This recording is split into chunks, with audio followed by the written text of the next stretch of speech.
Congress party high command నిన్న 39 parliament స్థానాలను ప్రకటించింది.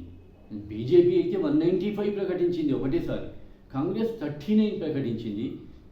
రాహుల్ గాంధీ అయితే వయనాడ్ నుంచి పోటీ చేస్తాడని ప్రకటించింది. మరి అమేథీ నుంచి కూడా చేస్తాడా చేయడా అన్నది ఇంకా క్లారిఫై కాలేదు. అమేథీ నుంచి కూడా చేస్తాడు అని వార్తలు వస్తున్నాయి.